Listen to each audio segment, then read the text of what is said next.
more importantly, Jason has this incredible story of life that you are going to want to listen to. You're going to be riveted by the story from this guy who has this wonderful story of life. And Jason, welcome to today's Issues. Hey, thanks, guys. It's good to be here. Jason, we know you've got a band, the Jason Lovins Band, but tell us a little bit about yourself. Tell us a little bit about your band, and we especially want to hear your personal story, because it's something, there's a part of your story, something we care about very deeply here at AFR. Absolutely. Well, I'm originally from Canova, West Virginia, but I live right across the river now in Ashland, Kentucky, so I guess we kind of claim Kentucky. I married a Kentucky girl, and I got her back to the river and couldn't get her across, so I had to move to Kentucky. So, I have a band, and we started this thing in college years ago, and had no idea what we were doing, just getting out there leading worship, and before I knew it, we were on the road just about every week, and the Lord just continued to open doors. So it's been a pretty incredible journey up to this point. Jason, when you started your band, did you think it would become as big as it is now? Or is this a case of, well, you just go through the doors, the Lord opens, and see what happens? Well, you always dream. As a kid, I would have told you I was going to be famous, but it was for different reasons. Right. I thought I was going to be the next big country music star, if I'm being perfectly honest. Sure. And, sure. So I just always loved music, but when I got in college, the Lord just really changed my focus, and He really showed me that this is why I have you here. This is why I made sure you got here in the first place, because I've given you these gifts.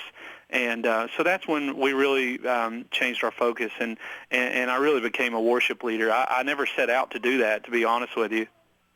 Well, what was it that just kind of drew you into, you said you didn't start out as a worship leader, but what was it that kind of drew you into wanting to be a worship leader and just kind of help people enter into the presence of the Lord? Well, when we started this band in college, we wanted to be a rock and roll band for Jesus. I don't know that I could have even told you what a worship leader was, to be perfectly honest. And I just, it was one of those things where we ended up leading a camp one summer called Centrifuge. There's pretty big camps through Lifeway, and that summer is when I really became a worship leader. It totally changed my focus, and so really it all kind of goes back to that summer for me, because I went in just really not thinking I was a worship leader at all, but I left that summer just knowing this is what I was called to do. And there were people on that staff that summer that just really invested in me and mentored me and just said, this is what your gifts are. This is why the Lord has this for you. And so really that summer was pretty life-changing for me. Jason, tell us about this new project. You've just recently released a brand new album called Promises. Tell us about that. Yeah, it was our fourth band album, and it was just one of those things where it was a little different approach for us, because we've had so many friends that we've met along the way that were just great writers and different things, and so I thought this time, I'm just going to just put the word out there. Hey, we're getting ready to do a new song or a new album, and if you guys have any songs that you think would be a fit for us, we'd love to hear them, and songs just kind of started coming in, and so we only wrote a few songs on this album. The rest are all written by friends of ours, and then of course we threw a couple of hymns on there just because that's just kind of what we do, and so it was a little different, and it was really neat how it all turned out. We're just so proud of this album. It's by far the best stuff we've ever done, and the neat thing is, it's so cool to get behind these songs that you didn't write because you fell in love with them, and so you hope that other people feel the same about these songs as you did, and they have, and it's been so neat to be able to share this music. Well, I'll tell you what we're going to do, Jason. We're going to share the song, Always Have, Always Will, and all of our radio listeners across the country are going to listen to that. And then online, we've actually got the video that matches that song, so those who are watching us online can actually see it that way. And then when we come back, we want to hear your story, Jason. Absolutely. Of what God has done in your life as the result of how God brought you into this world. Right. You know, it's an amazing story. Great story. So this is from the album Promises, the Jason Lovins Band, and you're going to absolutely love this. It's called Always Have, Always Will. Let's listen to it.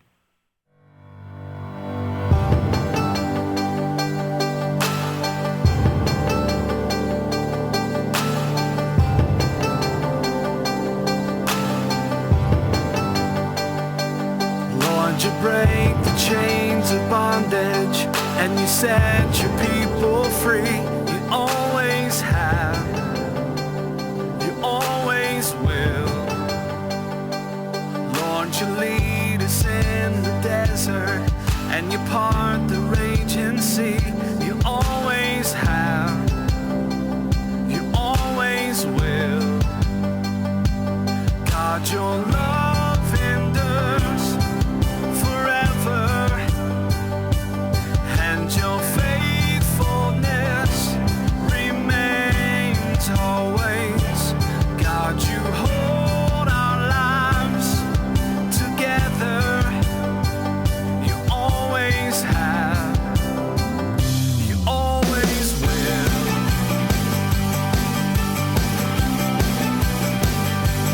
Lord, you catch us when we're falling, and you hold us when we're scared. You always have, you always will. Ever near us when we wonder. Lord, you hear each whisper prayer. You always have, you always will. God, your love endures forever, and your faithfulness remains always. God, you hold our lives together. You always have, you always will. At your name the nations bow, 'cause your great name can shake the ground.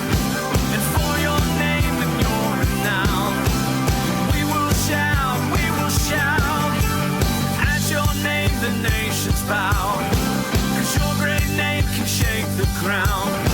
And for your name and your renown, we will shout, we will shout. Your love endures forever, and your faithfulness remains always. God, you hold our lives together. You always have, you always will.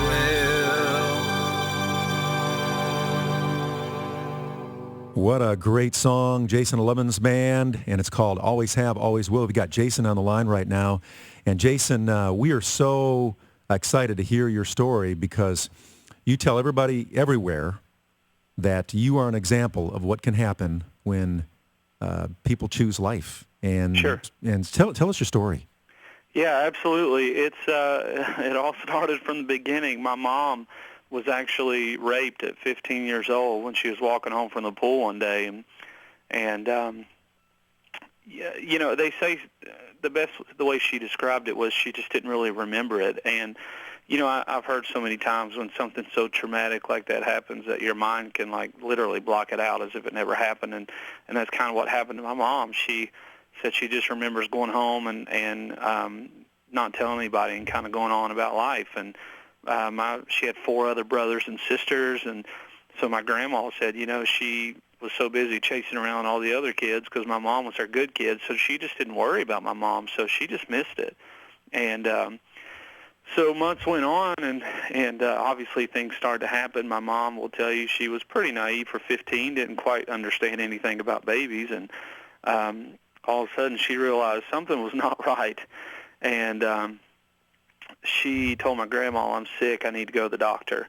And so they did, because my grandma thought, well, she has gained weight kind of fast, kind of odd. They still missed it.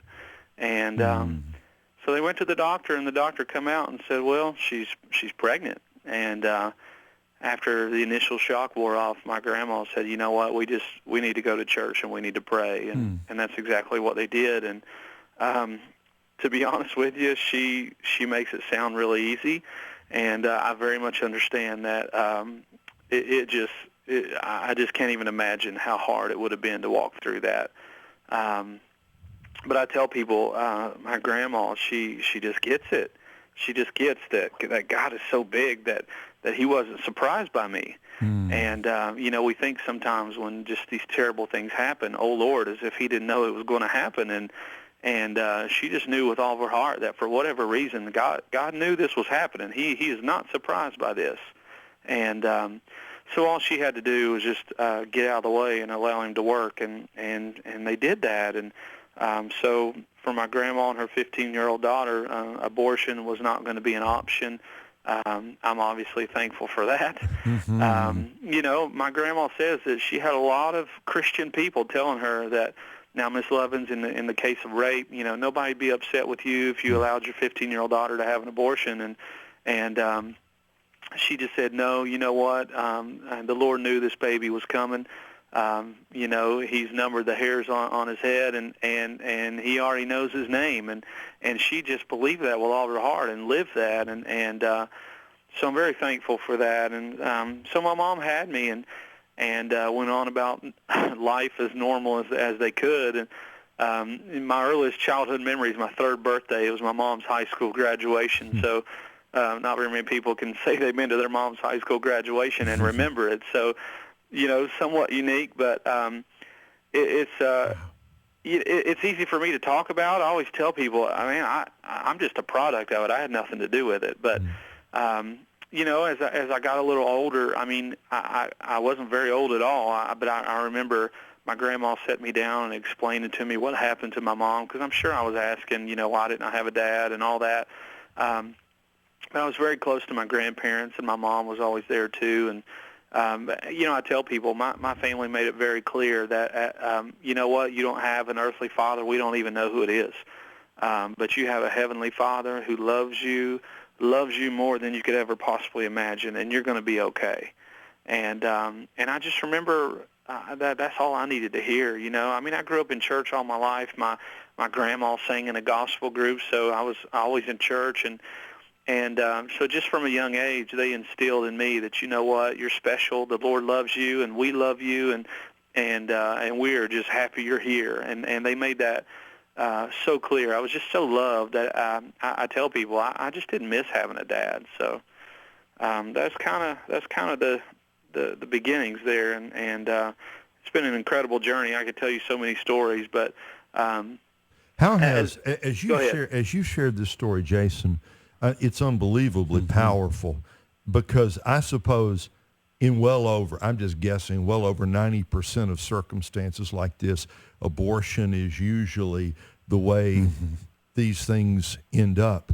Yeah. As you have shared your story, what's been the impact on your listeners? Oh, it's been incredible, and the neat thing is, it has nothing to do with me. I'm just a product of it. So it's been so cool to be able to share that everywhere we go, and to be honest, when I was young, I didn't realize the impact it had. I was just trying to be a normal kid. I never thought about it, and in fact, I remember even lying to people as a kid in school, telling them that, like, my dad lived in California or something, because I didn't feel sorry for myself, and I just didn't want anybody to feel sorry for me. So I remember just thinking that, well, that was just going to be easier to do that than have to explain the situation, because, anytime you tell somebody, it was always like, oh, I'm so sorry, and I'm like, no, I'm fine. Don't, don't feel sorry for me. I'm okay. And even to this day, I was at a church the other day, and this lady recognized my name, was trying to figure out who my family was, and